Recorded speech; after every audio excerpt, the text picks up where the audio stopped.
Buenos días, compañeros, compañeras y profesora. Mi nombre es Nelson Rojas y en esta presentación les mostraré el caso clínico 2.3 en relación a Celeste. Celeste es una gemela de 19 meses que derivará de endocrinología con historia de fatiga crónica, náuseas, vómito, hiporexia y marcha táxica. 2 meses antes, los padres la habían llevado al pediatra cuyo diagnóstico fue una neumonía, por lo que le recetó los antibióticos apropiados. La niña, con estos medicamentos, sí presentó mejoría. Sin embargo, Celeste aún estaba presentando una pérdida de peso, astenia, adinemia progresiva e hiperpigmentación, la cual era muy notoria al comparar a las dos gemelas. Los padres consultaron en múltiples ocasiones en las cuales no se les proporcionó un diagnóstico ni un tratamiento correcto. Importante recalcar de que el historial familiar no había consanguinidad en relación a síntomas similares a lo que estaba padeciendo Celeste. En la consulta endocrinológica se observó que la niña estaba letárgica, con un peso de 9,2 kilogramos y una talla de 82 centímetros. Se notaron áreas de hiperpigmentación en los labios, en las encías, en las areolas y la línea media, y se observó hipotonía en las extremidades superiores e inferiores. Los signos vitales y el resto del examen físico fue normal. El médico solicitó eh, examen de laboratorio para cortisol sérico, hormona ACTH y electrolitos sodio y potasio. Los resultados de los exámenes fueron un cortisol sérico de 0,27 microgramos por decilitro. Este valor está sumamente bajo, ya que los valores de cortisol sérico en niños deberían ser entre 9 a 25 microgramos por decilitro. Estos son valores para las 8 y las 9 de la mañana. Un nivel menor de 3 microgramos por decilitro ya es determinante para el diagnóstico de una insuficiencia suprarrenal. En cuanto a la ACTH, los resultados fueron de 1250 picogramos por mililitro. Este se puede observar que está sumamente elevado, ya que los niveles normales de esta hormona oscilan entre los 6 a los 76 picogramos por mililitro. En cuanto a los electrolitos de sodio y potasio, se encontraron en los límites normales. Con los datos recopilados y el cuadro clínico que presentaba la paciente, el médico logró llegar al diagnóstico acertado, el cual resultó ser la enfermedad de Addison. Se procedió a un tratamiento de hidrocortisona y fluhidrocortisona. El tratamiento logró que los niveles de la hormona que estaban alterados mejoraran considerablemente. Celeste finalmente dada de alta, pero con indicaciones de que siga en tratamiento y que asista a controles de forma periódica.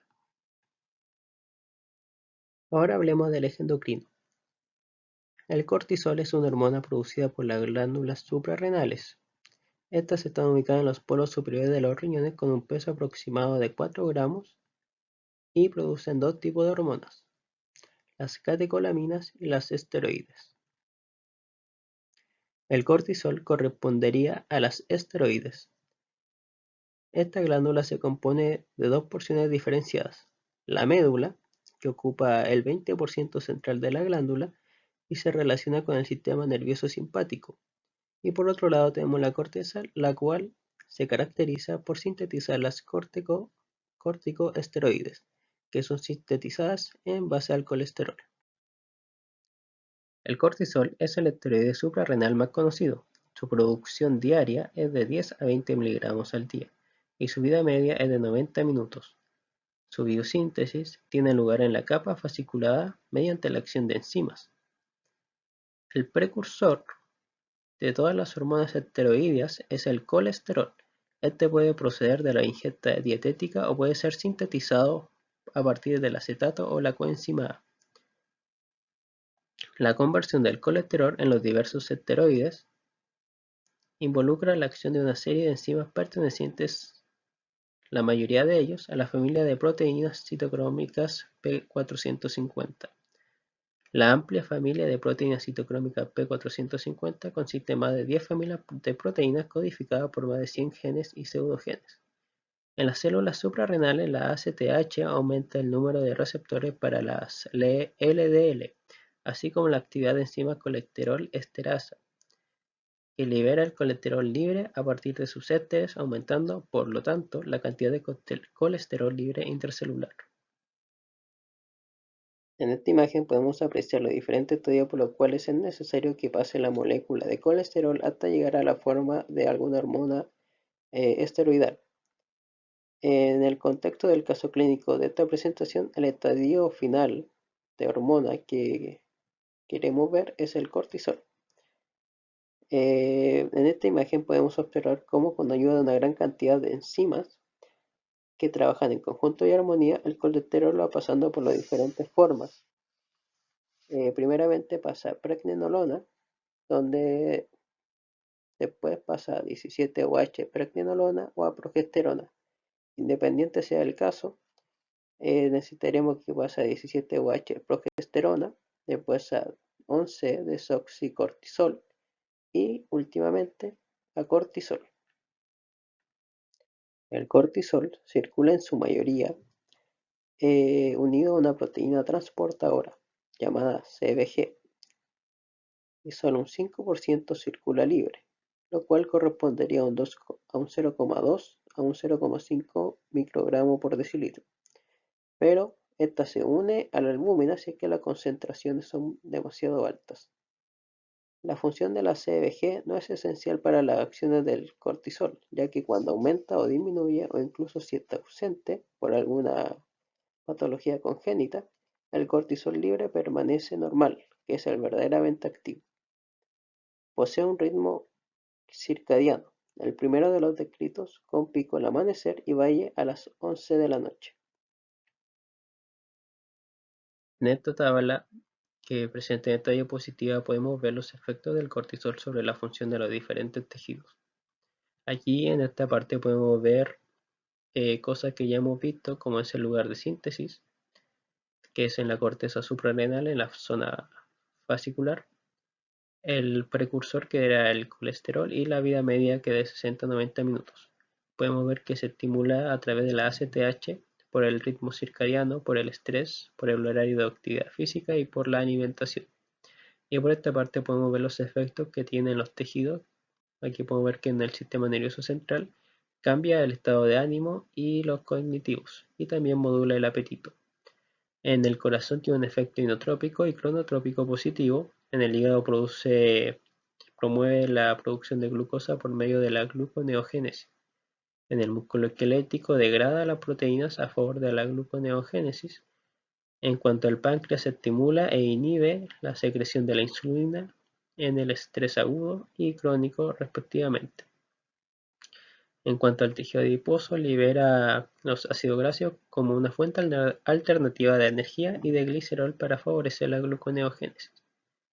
Y por último, el sistema inmunológico disminuye la respuesta inmunológica del organismo.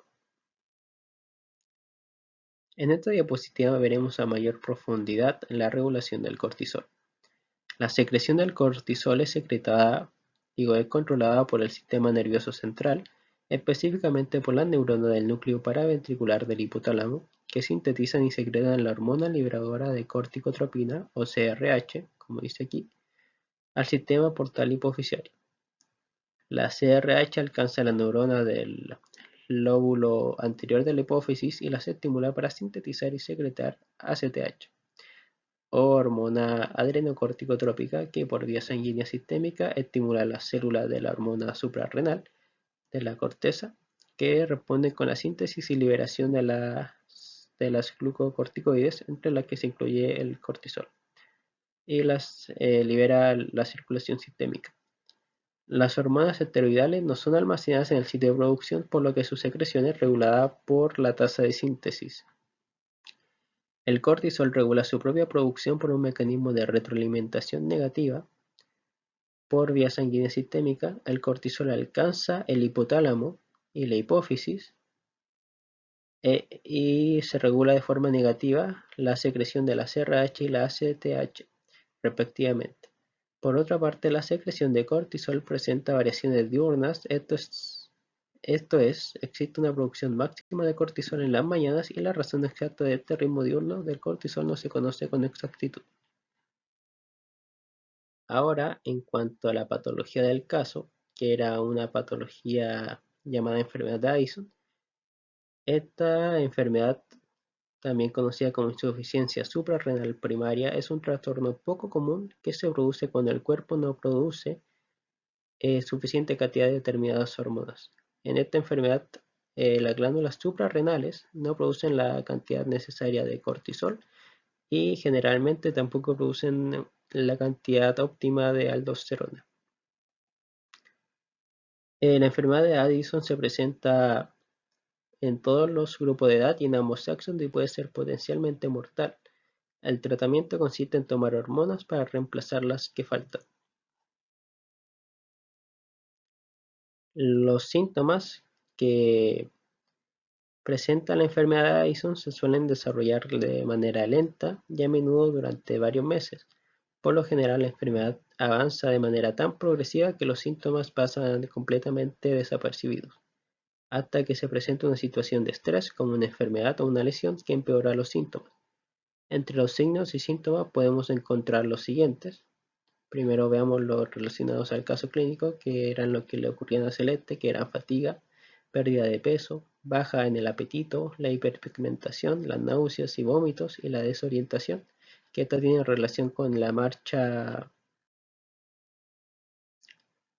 táxica que presentaba.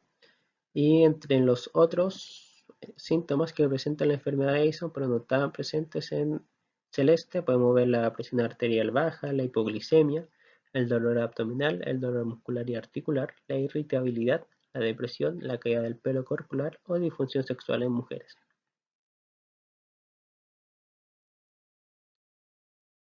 La causa de la enfermedad de Addison es debido a una lesión en las glándulas suprarrenales, sobre todo en la corteza.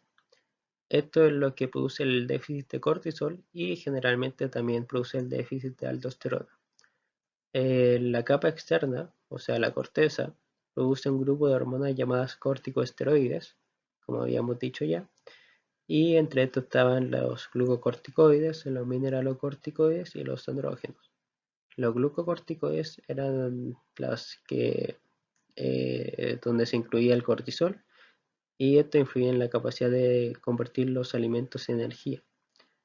Estos desempeñan un rol fundamental en la reacción inflamatoria del sistema inmunitario y ayudan al cuerpo a responder ante el estrés. Y los mineralocorticoides que incluyen la aldosterona, mantienen el equilibrio de sodio y potasio del cuerpo para mantener la presión arterial normal. El daño en la corteza puede ser causado por una enfermedad autoinmune, tuberculosis, otras infecciones de las glándulas suprarrenales, cáncer y sangrado en las glándulas suprarrenales. La principal complicación de la enfermedad de Addison es esta llamada crisis de Addison, ya que si se tiene una enfermedad de Addison sin tratar, la tensión física que se genera, por ejemplo, una lesión, una infección o una enfermedad puede provocar esta crisis. Normalmente las glándulas suprarrenales producen de 2 a 3 veces la cantidad normal de cortisol en respuesta a la tensión física. En caso de la enfermedad de Addison, donde hay una insuficiencia suprarrenal, la incapacidad para aumentar la cantidad de cortisol ante la tensión provoca la crisis de Addison. Esta es una situación que pone en peligro la vida y causa presión arterial baja, bajos niveles de azúcar, altos niveles de potasio en la sangre y bajos niveles de sodio. Para el diagnóstico de la enfermedad de Addison se piden los siguientes exámenes. Primeramente tenemos el análisis de sangre, que es para medir los niveles de sodio, potasio, hidrocortisona y hormona adrenocorticotrofina, o sea ACTH, que estimula la corteza suprarrenal. También sirve para medir los anticuerpos relacionados con alguna enfermedad autoinmune, ya que es la causante de los daños en la corteza suprarrenal. Después tenemos la prueba de estimulación de ACTH, que recordemos que esta es la que estimula la glándula suprarrenal para que produzca hidrocortisona. Esta prueba mide el nivel de hidrocortisona en sangre antes y después de colocar la inyección de hormona ACTH sintética. Y tenemos la prueba de hipoglicemia inducida por insulina. Esta se pide si los médicos creen de que se tenga una insuficiencia suprarrenal por resultado de un trastorno de hipófisis. Esta prueba implica controlar el nivel de azúcar en sangre y los niveles de hidrocortisona. Se puede colocar una inyección de insulina. En el caso de las personas saludables, los niveles de glucosa disminuyen y los niveles de hidrocortisona aumentan. En ciertas situaciones, los médicos también piden pruebas alternativas para la insuficiencia suprarrenal secundaria, como la prueba de estimulación con ACTH de dosis bajas, una prueba de estimulación de ACTH prolongada o una prueba de estimulación con glucagón. Y también tenemos la prueba por imágenes, diagnóstico por imágenes, donde se realiza una tomografía computarizada del abdomen para controlar el tamaño de la glándula suprarrenal y detectar anomalías. También es posible que se tenga que realizar resonancias magnéticas en la glándula pituitaria en caso de que la prueba indique que sea una insuficiencia suprarrenal secundaria. En cuanto al tratamiento de la enfermedad de Addison, esta se basa en la administración de forma crónica y por vía de glucocorticoides y mineralocorticoides. Se debe informar al paciente la necesidad de ajustar la dosis de hidrocortisona en caso de situaciones de estrés. Y el paciente debe obtener y llevar por siempre el informe médico que describa la dosificación del fármaco. En cuanto al reemplazo de glucocorticoides, consiste en restituir el ritmo diario de secreción de cortisol. Debe tenerse en cuenta que el tiempo de acción de una dosis única, el peso, la altura y el aumento de las necesidades durante las situaciones de estrés. Se debe evaluar una corrección de la dosis de hidrocortisona sobre la base de la actividad y la forma física del paciente junto con los datos de natremia y potasemia. Y en cuanto a la restitución de los mineralocorticoides, en este caso se administra la fludrocortisona por la mañana y no limitarse al consumo de sodio. Es necesario establecer la dosis individualmente para cada paciente. Los enfermos que viven en un clima cálido deben aumentar el consumo de sal debido a que se pierde sodio en el sudor. Y por último, aquí está la bibliografía utilizada para la elaboración de este trabajo. Gracias por su atención y por ver este video.